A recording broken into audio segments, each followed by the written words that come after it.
Welcome to the Calumet Roundtable. I'm your host, Tom Roach, and I'm joined by my guest, Dr. Lee Artz.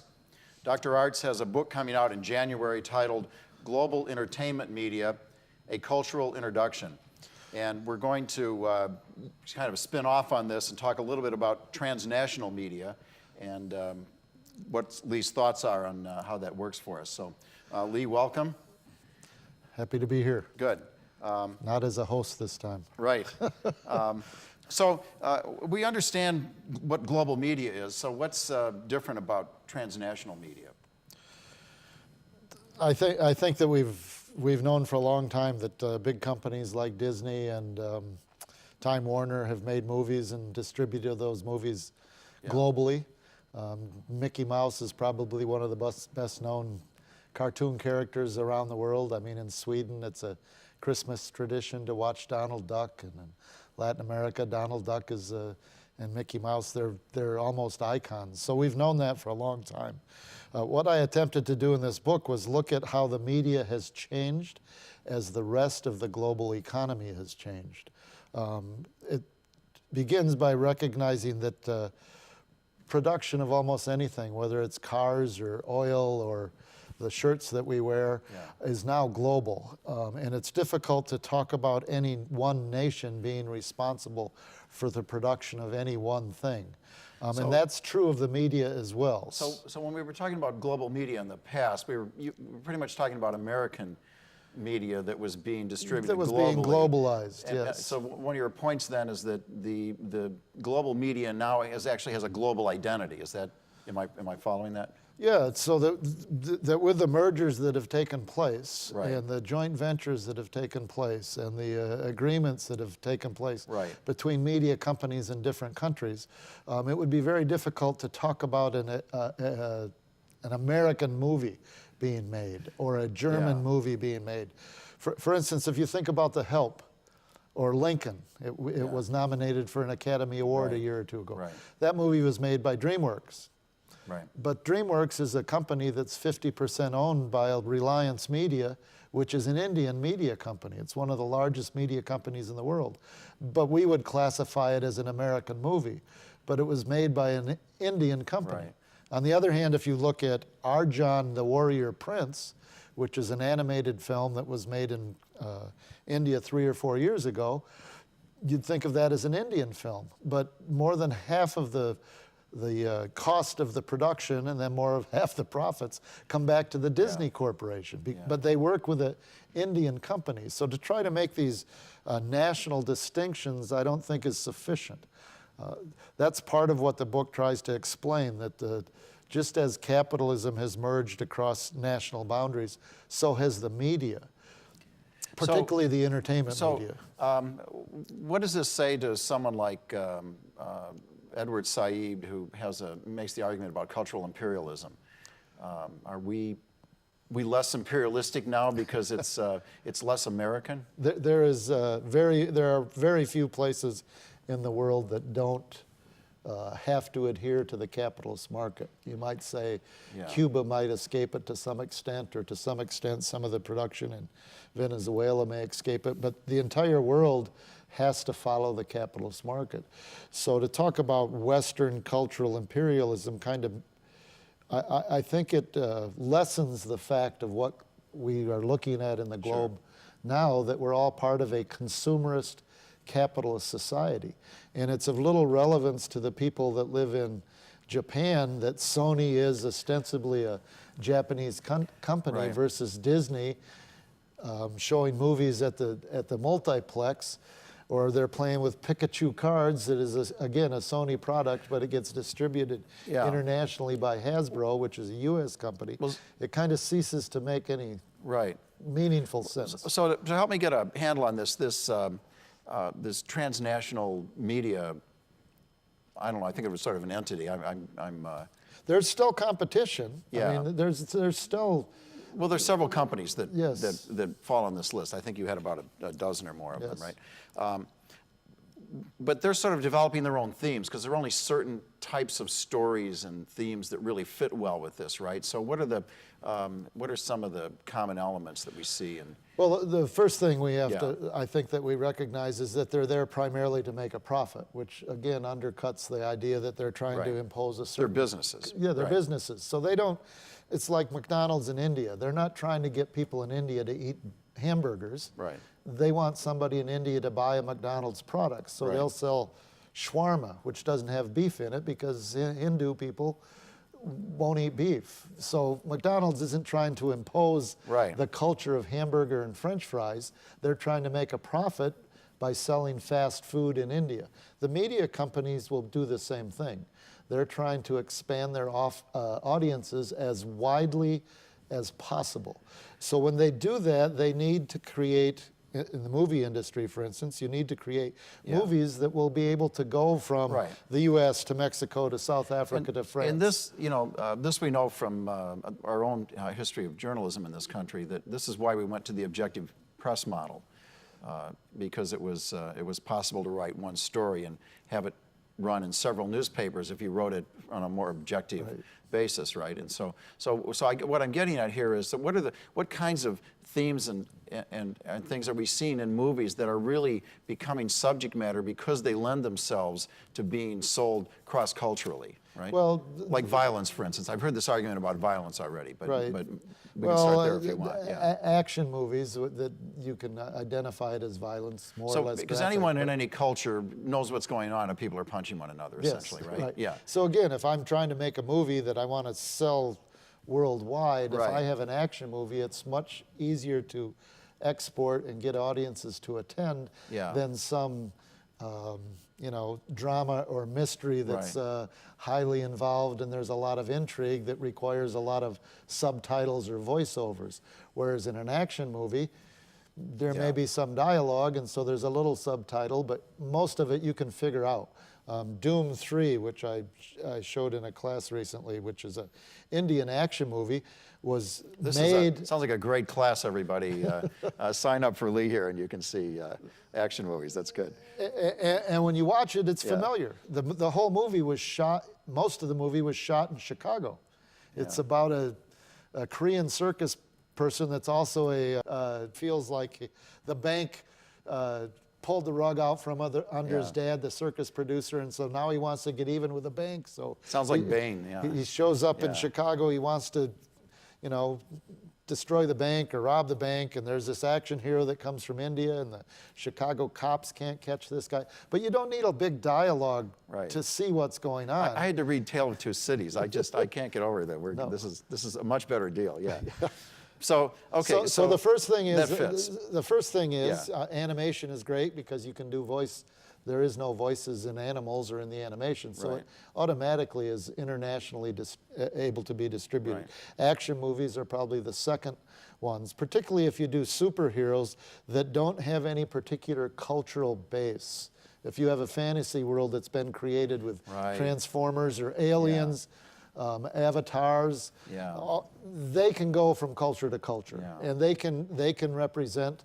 And the interesting thing is, in most of these movies, they will have the extras. So, like The Hobbit is another great fit for The Hobbit's a good example. Yeah.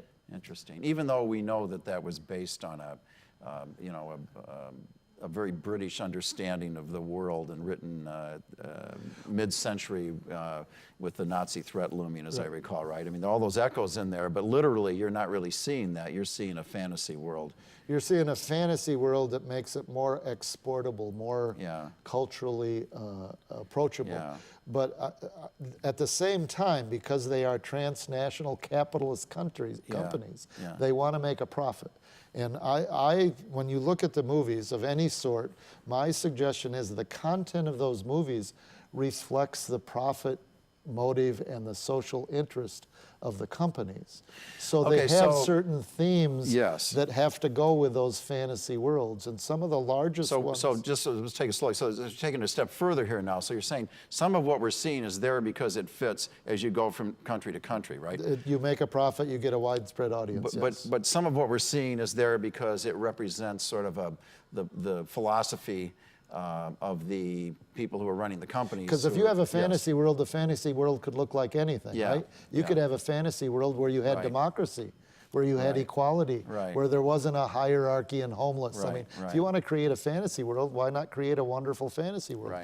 But their fantasy worlds are recreated such that the majority of the people in the movies are either incompetent or incapable or, you know, good, strong-hearted people, but they really can't do anything to protect themselves against this evil threat. So most of the movies... And the solution then comes through violence.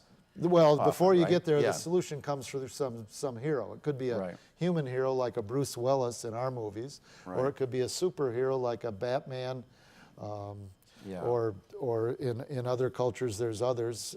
In most of the action movies there's an actual real human being. In the superhero movies you have Transformers or X-Men or Avengers, and in India there's a long list of So where's the political heroes. component of that? We watch movies and we identify with the action hero that has to rescue us.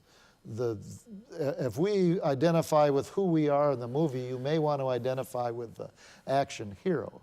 But for the general population, I always think of myself as Bruce Willis, of course. Well, we all want, I mean, not really. What's greater than being the hero? There's a wrong being done. I'm the guy who needs to be rescued, actually. You come and grab it, you rescue that person, you take the evildoers, like George would say, and you pop them and boom, we win. I mean, there's a certain visceral quality of that. And the political component?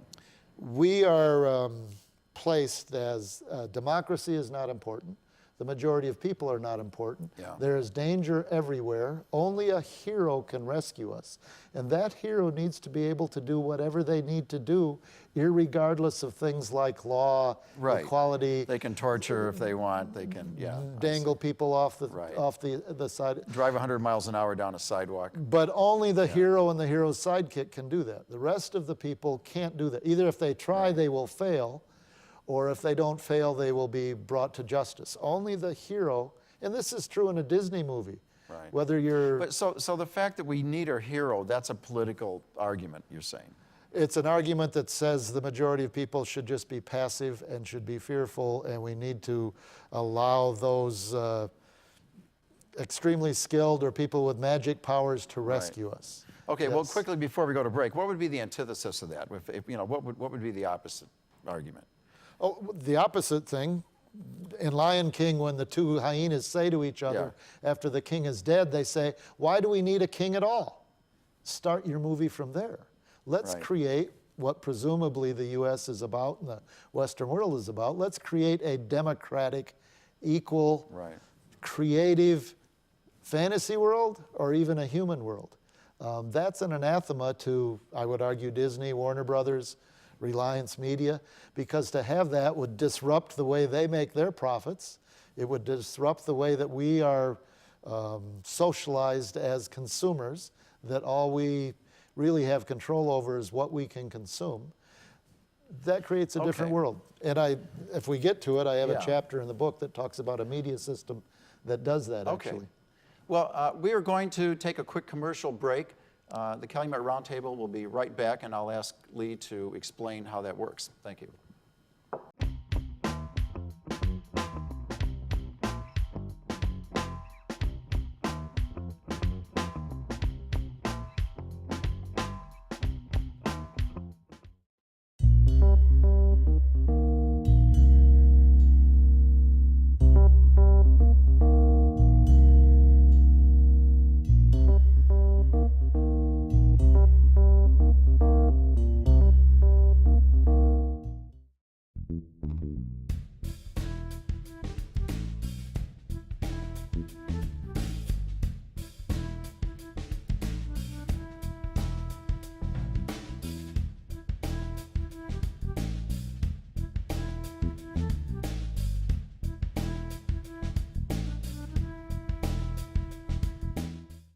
Welcome back to the Calumet Roundtable. I'm your host, Tom Roach. My guest today is Dr. Lee Artz. Lee is the author of Global Entertainment Media, A Critical Introduction. Lee, when we left off, we were talking about how there are certain political views that are more compatible with transnational corporations, right? And that how those views end up working their way into the scripts and the productions. I mean, how does that happen? Is this a conspiracy theory here, No. or do you see this as something that just sort of naturally filters its way into things? Well, I don't think it's natural like from nature, but I think it's the process of how media companies make profits. And they do that by creating a product that they can sell to us as consumers, either going into the film and buying our tickets. As transnational media, they have learned that they can cut their costs if they're making a film. You mentioned Lord of the Rings before. Right. You go make the film in New Zealand, but you can do, you can hire costumers, you can hire makeup people, you can hire people that provide food to the company, the people that do the lighting, the sound, the editors, the script writers, the whole thing. If you can hire those people in Taiwan or Thailand or even Australia and New Zealand compared to Los Angeles, you're saving yourself a bundle of money.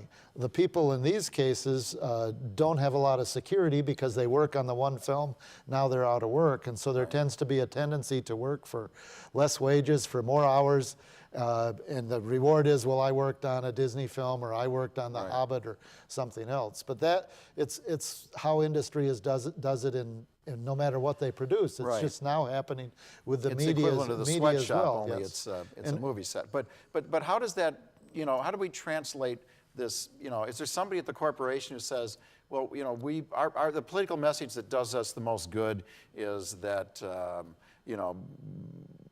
government should have, police forces should have free reign to do whatever they want in the world, right? And so they make a movie that seems to make that point, right? How would that happen? Well, it may be that explicit, like if you're getting funding from the Department of Defense or the Pentagon, but in most cases it's not that explicit. It's more part of who I will hire to do the job that I want to be done, what they have determined that is the cheapest to produce, what they have determined can attract the largest audiences, given the conventions and the images and all of the things that they have learned growing up watching TV and watching the movies themselves. So you aren't going to make a movie that suggests to the people that are working on the movie that there shouldn't be somebody in charge. I see. Okay. So the production itself, the way that it's produced, is going to reflect a philosophy, right? To even get through the script writing part, yes. To get through the script writing part, there will be code words like, well, I don't know if there's an audience for this, or I don't know if this is something that would be tolerated, or I don't think that, right? We have certain things. When there's an action movie, there has to be a hero and a villain. So it's the nature of the people who you're attracting to work on the movie in the first place. That was what I meant by, it's a natural occurrence here. But let's use the Bane character from Batman for a second. I think you mentioned him in your book, right? Yeah. So he ends up espousing some philosophical views, right? Yes, he says, it is part of the process of most movie studios. Yeah.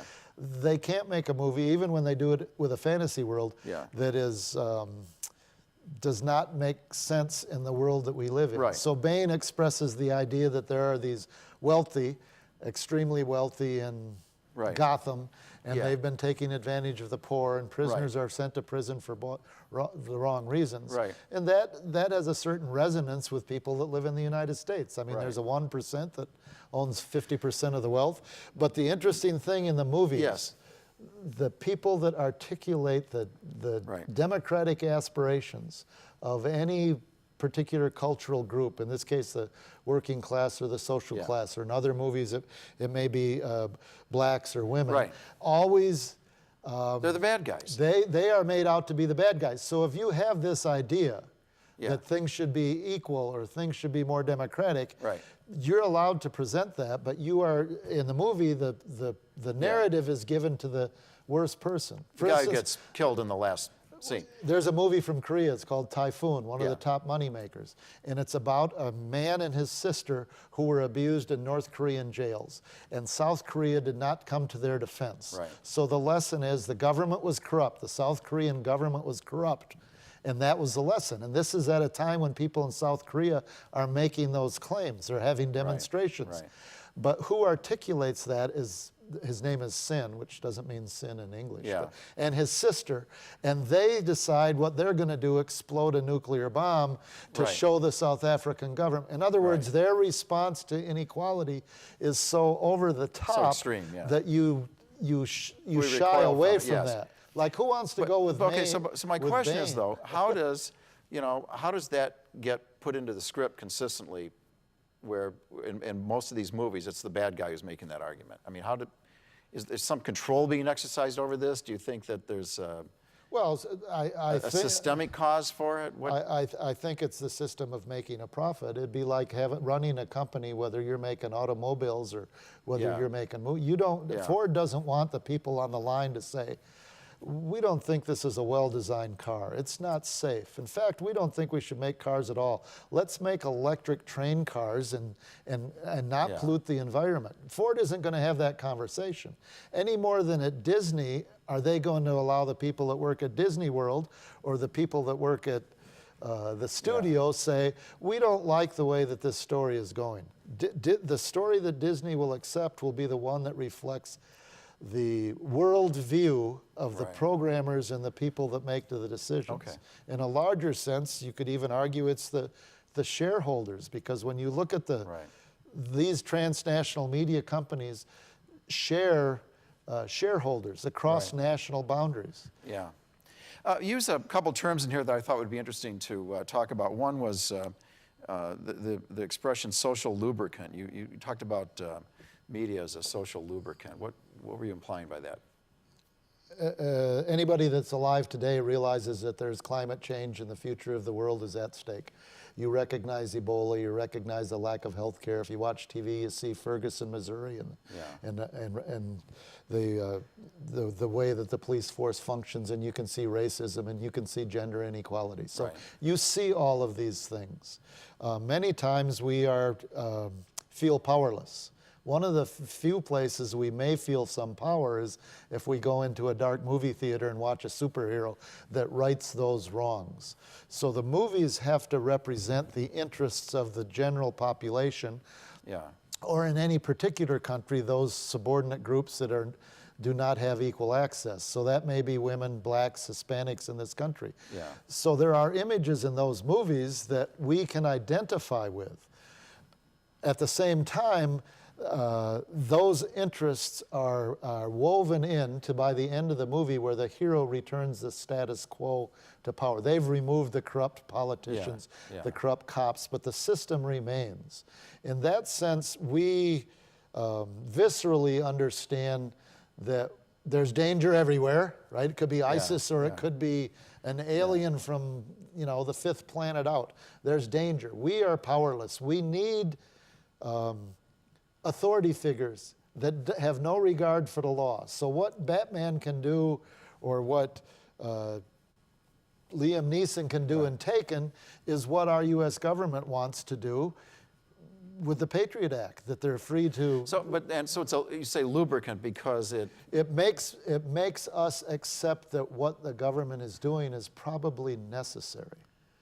If you watch a TV show, in most cases... So it makes the ideas more comfortable, more acceptable. Acceptable without us questioning it. Yeah, it's an argument in the narrative of the movie and the entertainment of the movie, because you want the bad guy to get it. You know he's a bad guy. They make sure you know he's a bad guy.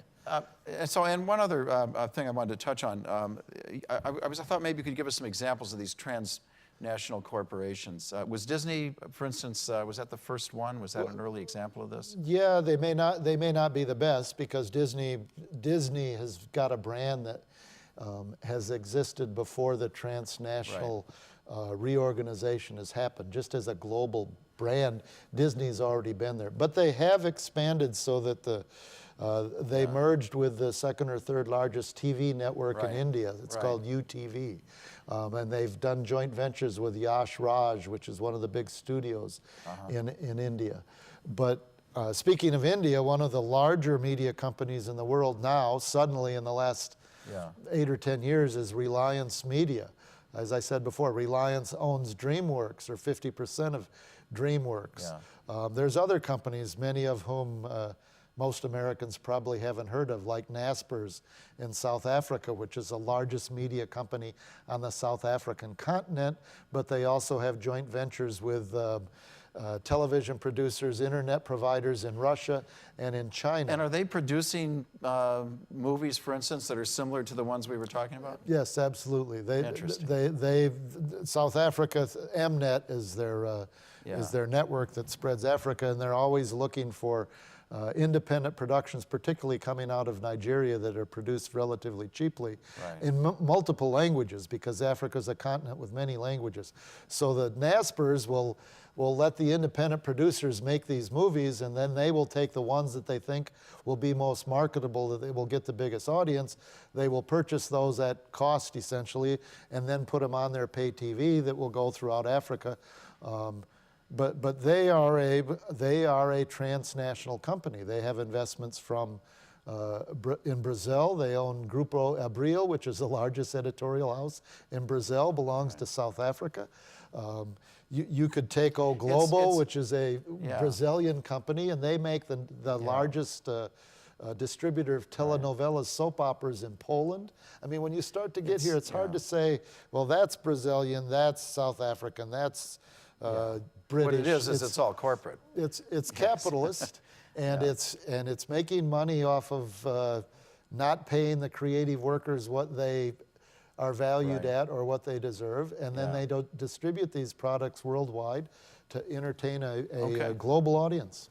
All right, well, thank you. And if anyone's interested in reading more about this, Dr. Artz's book, Global Entertainment Media, A Critical Introduction, will be out in January. That's all for the time we have on our program today. Thank you for joining me on the Calumet Roundtable. I'm your host, Tom Roach. Have a great day.